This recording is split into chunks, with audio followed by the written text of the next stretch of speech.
Samantala, isang proyekto naman ang nilusad ng pamahalaan ng Pilipinas at ng Canada na kung saan pinaglalayong palaguin ng sektor ng micro, small and medium enterprises, ito'y sa ating bansa. Ito po naman ay sa pamamagitan ng pagbibigay ng mga pagsasanay at kapital sa mga kababaihan sa ating bansa.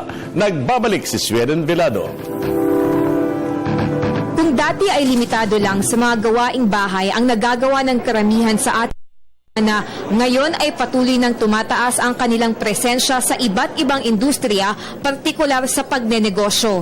Sa tala ng Global Entrepreneurship Monitor, mula 2006 hanggang 2007, pumapangalawa ang Pilipinas sa 42 bansang sumailalim sa survey na may pinakamalaking bilang ng mga babaeng aktibo sa pagnenegosyo. As we work on women entrepreneurship, there is really a lot of hope because women is really capable of doing things simultaneously without losing focus.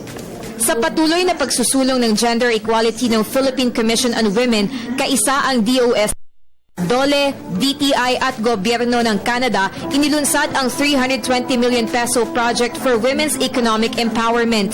Layo ng programang Great Women Project na mas palaguin pa ang micro, small and medium enterprises o MSMEs sa ating bansa sa pamamagitan ng mga training at pagbibigay ng kapital sa mga huwana na nais magsimula ng kanilang mga sariling negosyo.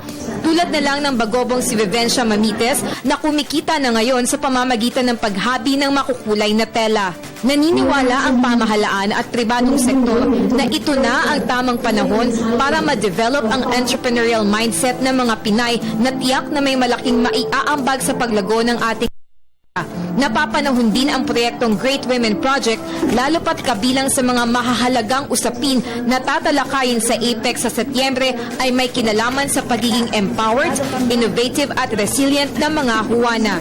Para sa Telebisyon ng Bayan, ako si Sweden Velado.